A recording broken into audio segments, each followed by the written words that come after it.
स्वागत है। आज हम बात कर रहे हैं RabbitMQ की। ये सॉफ्टवेयर की दुनिया में आप जानते हैं मैसेज भेजने लेने का एक बहुत जाना माना जरिया है। जी हाँ। ये सिस्टम्स को आपस में सीधे जोड़े बिना मतलब एसिंक्रोनस तरीके से बात करने में, काम बांटने में और आजकल जो माइक्रो सर्विसेज का आर्किटेक्चर है उसे सपोर्ट करने में काफ़ी मदद करता है। हमारी ये आज की बातचीत कंटेंट कैटलिस्ट के लिखे कुछ लेखों पर आधारित है। अच्छा। और इन लेखों में RabbitMQ की उन चुनौतियों पर ध्यान खींचा गया है जिनके बारे में अक्सर कम बात होती है या शायद नज़रअंदाज कर दिया जाता है। तो आज हमारा इरादा है कि इन छुपी हुई मुश्किलों की तह तक जाएं। जैसे ये नए डेवलपर्स के लिए क्यों थोड़ा पेचीदा हो सकता है, इसकी परफॉर्मेंस की सीमाएं क्या हैं और भरोसे को लेकर क्या आम गलतफहमियां फैली हुई हैं। उम्मीद है कि इस गहरी समझ से सिस्टम डिज़ाइन शायद और बेहतर हो सकेगा। बिल्कुल सही कहा आपने।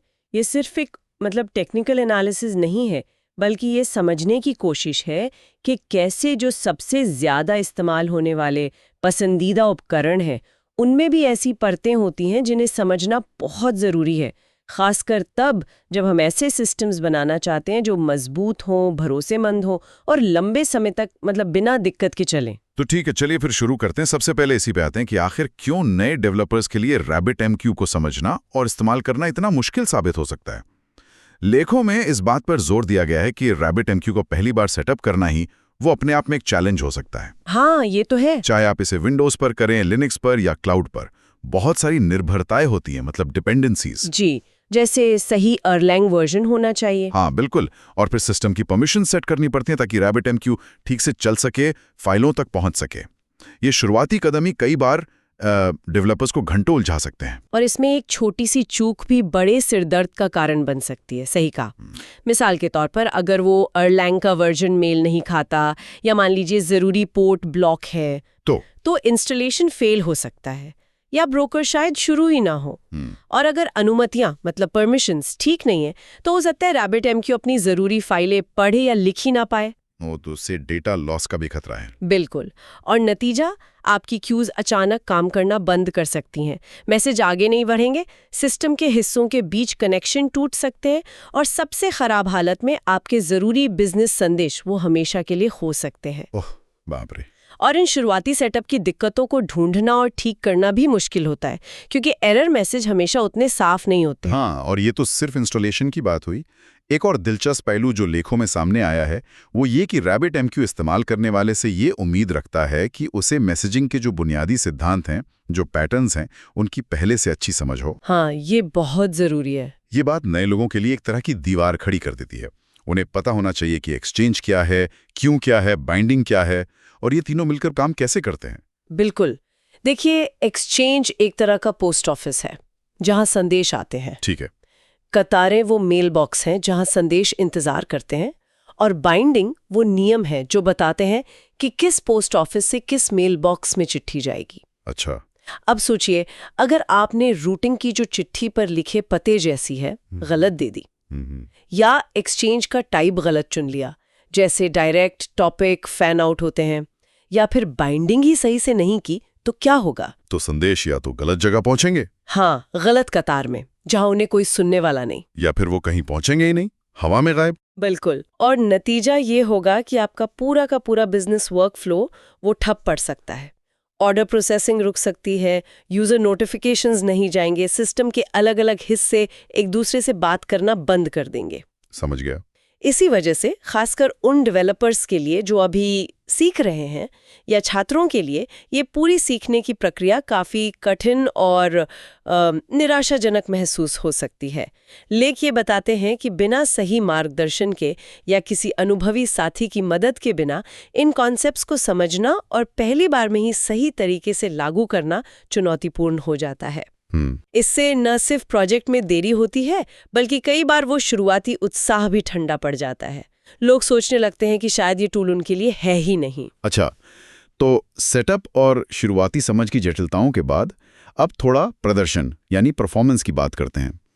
माना कि RabbitMQ एक ताकतवर मैसेज ब्रोकर है, लेकिन जैसा कि लेख इशारा करते हैं इसकी भी अपनी कुछ सीमाएं हैं। जी हाँ। और यहीं पर मामला काफी रोचक हो जाता है। सामग्री बताती है कि जब संदेशों की बाढ़ आ जाती है, मतलब बहुत ज्यादा संदेश प्रति सेकंड आने लगते हैं, हाँ, हाई मैसेज रेट्स, या फिर जब संदेशों का आकार बहुत बड़ा होता है, तब RabbitMQ की रफ्तार धीमी पड़ सकती है। हाँ, ये बिल्कुल सही है। देखिए, हर सिस्टम की एक क्षमता होती है ना? हाँ। RabbitMQ एक बहुत कुशल है, पर असीमित नहीं। जब संदेशों की दर बहुत ज्यादा बढ़ जाती है तो ब्रोकर के अंदरूनी हिस्से जैसे network connections, disk IO, CPU वो सब दबाव में आ जाते हैं। उसी तरह अगर आप मेगाबाइट्स में नापे जाने वाले बड़े-बड़े संदेश भेज रहे हैं तो उन्हें नेटवर्क पर भेजना, मेमोरी में रखना, डिस्क पर लिखना, इन सब में ज्यादा संसाधन लगते हैं। और सिस्टम धीमा हो सकता है। हाँ, सिस्टम धीमा हो सकता है और ये उन जगहों पर समस्या बन सकता है जहां रियल टाइम प्रोसेसिंग बहुत जरूरी है। और एक और गंभीर समस्या जिसका जिक्र लेखों में है वो है लंबी कतारों का बनना। अगर संदेश कतारों में जमा होते जा रहे हैं और जो उपभोक्ता हैं, कंज्यूमर्स, वो उन्हें उतनी तेजी से प्रोसेस नहीं कर पा रहे हैं तो फिर क्या होता है? हाँ, ये एक क्लासिक प्रॉब्लम है। इसे अनबाउंड क्यू या बढ़ती हुई कतार कहते हैं। अगर कतारें बिना रोक टोक के बढ़ती चली जाएं तो वो सिस्टम की मेमोरी मतलब रैम उसको पूरी तरह से भर सकती हैं। ओह। RabbitMQ संदेशों को प्रोसेस करने के लिए मेमोरी का इस्तेमाल करता है और अगर कतारें बहुत लंबी हो गई तो ये मेमोरी का बहुत ज़्यादा उपयोग करने लगता है। जब मेमोरी खत्म होने लगती है तो ऑपरेटिंग सिस्टम पेजिंग या स्वैपिंग शुरू कर सकता है, जिससे डिस्क का इस्तेमाल बढ़ जाता है और पूरा सिस्टम बेहद धीमा हो जाता है। अच्छा। गंभीर मामलों में RabbitMQ का प्रोसेस मेमोरी की कमी के कारण क्रैश भी हो सकता है। और इसका असर सिर्फ RabbitMQ पर नहीं पड़ता होगा? नहीं, बिल्कुल नहीं। उस सर्वर पर चल रहे बाकी सभी एप्लीकेशंस पर भी पड़ता है। सबसे चिंता की बात यह है, जैसा लेख बताते हैं, कि डेवलपर्स अक्सर डेवलपमेंट और टेस्टिंग के दौरान इन सीमाओं पर ध्यान नहीं देते हैं। हाँ, ये होता है। वो कम लोड पर छोटे संदेशों के साथ टेस्टिंग करते हैं जहां सब कुछ बढ़िया चलता है। लेकिन फिर जब एप्लीकेशन प्रोडक्शन में जाता है और असली दुनिया का लोड झेलता है, हजारों लाखों यूजर्स, अचानक ट्रैफिक स्पाइक्स, तब दिक्कतें समझ आती हैं। हाँ, तब ये छिपी हुई प्रदर्शन की बाधाएं, बॉटलनेक्स वो सामने आती हैं और तब प्रोडक्शन में लगी आग बुझाना कहीं ज्यादा मुश्किल, तनावपूर्ण और महंगा साबित होता है। यहीं पर निगरानी मतलब मॉनिटरिंग का महत्व साफ तौर पर उभर कर आता है। जी। ये महज एक अच्छी आदत नहीं बल्कि जरूरत है। आपको लगातार कई चीजों पर नजर रखनी होती है। संदेश कितनी तेजी से आ रहे हैं और प्रोसेस हो रहे हैं, मतलब मैसेज रेट्स इन आउट। ठीक है। कतारों में कितने संदेश इंतजार कर रहे हैं, क्यू साइज या लेंथ, RabbitMQ कितनी मेमोरी और CPU इस्तेमाल कर रहा है, डिस्क पर कितना लिखा पढ़ा जा रहा है, डिस्क आईओ, नेटवर्क पर कितना ट्रैफिक है, ये सब ट्रैक करना जरूरी है। बहुत जरूरी। सामग्री इसे नजरअंदाज करने को सबसे आम और गंभीर गलतियों में से एक बताती है। बिना निगरानी के आप असल में अंधेरे में तीर चला रहे होते हैं।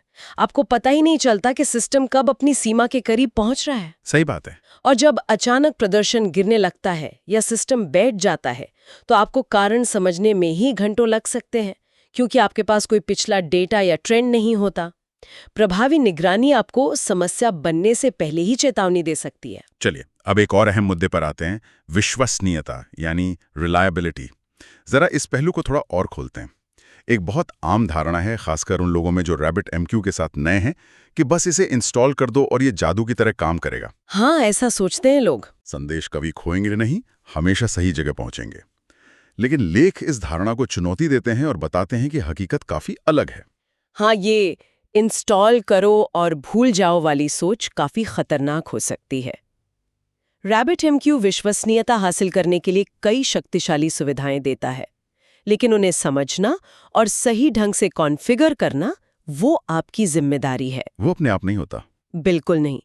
मिसाल के तौर पर संदेशों के खोने से बचने के लिए आपको संदेश ड्यूरेबिलिटी और क्यू ड्यूरेबिलिटी सेट करनी पड़ती है। अच्छा। ताकि अगर ब्रोकर रीस्टार्ट हो तो संदेश और कतारें गायब ना हो। फिर आता है एक्नॉलेजमेंट का कॉन्सेप्ट। हाँ, एक्नॉलेजमेंट। उपभोक्ता को ब्रोकर को बताना होता है कि उसने संदेश सफलतापूर्वक प्रोसेस कर लिया है। अगर आप एक्नॉलेजमेंट इस्तेमाल नहीं करते तो ब्रोकर मान लेगा कि संदेश पहुंचते ही काम खत्म। और अगर कंज्यूमर क्रैश हो गया तो वो संदेश हमेशा के लिए खो जाएगा। अगर वो प्रोसेस होने से पहले क्रैश हुआ में दिक्कतों के समय। बिल्कुल। अगर कोई उपभोक्ता संदेश प्रोसेस कर लेता है लेकिन उसका एक्नॉलेजमेंट ब्रोकर तक पहुंचने से पहले ही कनेक्शन टूट जाता है, तो ब्रोकर सोचेगा कि संदेश प्रोसेस नहीं हुआ और उसे दोबारा किसी और या शायद उसी उपभोक्ता को भेज देगा। ओह, तो डबल प्रोसेसिंग हो सकती है। हाँ, इससे एक ही संदेश 2 बार प्रोसेस हो सकता है, जिसके अनचाहे परिणाम हो सकते हैं, जैसे 2 बार पेमेंट हो जाना। इससे बचने के लिए उपभोक्ता की तरफ से इडेम्पोटेंसी लागू करनी पड़ती है, मतलब एक ही ऑपरेशन को कई बार करने पर भी नतीजा एक ही रहे। और ये जो डिफ़ॉल्ट सेटिंग्स की बात है, लेख साफ कहते हैं कि सिर्फ उन पर निर्भर रहना जोखिम भरा है, खासकर प्रोडक्शन सिस्टम में। ऐसा क्यों? क्योंकि डिफ़ॉल्ट सेटिंग्स अक्सर इस्तेमाल में आसानी या बेहतरीन प्रदर्शन के लिए बनाई जाती हैं, न कि अधिकतम विश्वसनीयता के लिए। अच्छा, ये एक ज़रूरी पॉइंट है। हाँ, एक क्लासिक उदाहरण है संदेशों का पर्सिस्टेंस। डिफ़ॉल्ट रूप से संदेश सिर्फ मेमोरी में रखे जा सकते हैं। अगर आप उन्हें ड्यूरेबल मार्क भी कर दें, लेकिन उन्हें पर्सिस्टेंट कतार में नहीं भेजा गया है और ब्रोकर अचानक बंद हो जाता है, जैसे पावर फेलियर या क्रैश, तो मेमोरी में मौजूद सारे संदेश नष्ट हो जाएंगे।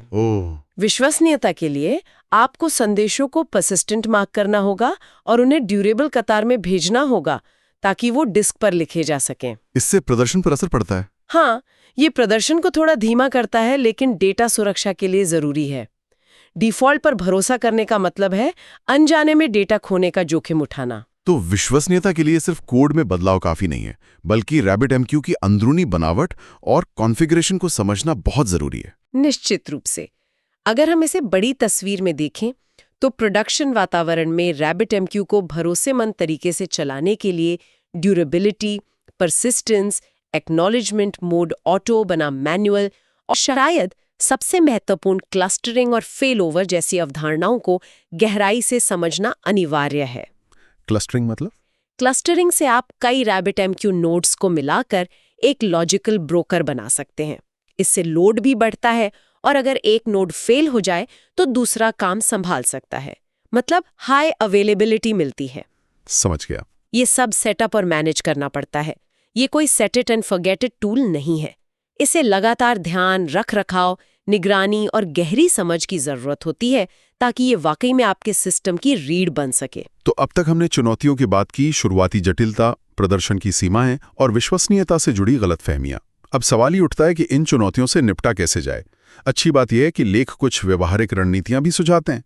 सबसे पहली सलाह है छोटी शुरुआत करना। हाँ, ये बहुत महत्वपूर्ण सलाह है। एकदम से एक जटिल मल्टी स्टेप वर्कफ्लो बनाने की कोशिश ना करें।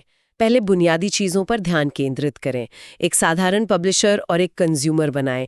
समझें कि एक डायरेक्ट एक्सचेंज कैसे काम करता है। फिर शायद फैन आउट। हाँ, फिर एक फैन आउट एक्सचेंज का प्रयोग करें। संदेशों को ड्यूरेबल बनाएं, कतारों को ड्यूरेबल बनाएं और देखें कि रीस्टार्ट करने पर क्या होता है। मैनुअल एक्नॉलेजमेंट लागू करें और देखें कि अगर कंज्यूमर एक्नॉलेज नहीं करता तो संदेश वापस कतार में कैसे आता है। इन बुनियादी बिल्डिंग ब्लॉक्स को अच्छी तरह समझ लेने के बाद ही धीरे धीरे जटिलता बढ़ाएं। जैसे topic exchange, dead letter queue. बिल्कुल, topic exchange, header exchange, error handling के लिए डेड लेटर क्यू वगैरह। और जैसा कि हमने पहले भी जोर दिया था, निरंतर निगरानी एक और अहम रणनीति है। लेख इसके लिए क्या तरीके सुझाते हैं? निगरानी को शुरू से ही अपनी योजना का हिस्सा बनाएं। RabbitMQ खुद एक मैनेजमेंट प्लगइन के साथ आता है जो एक वेब आधारित इंटरफेस देता है। हाँ, वो देखा है मैंने।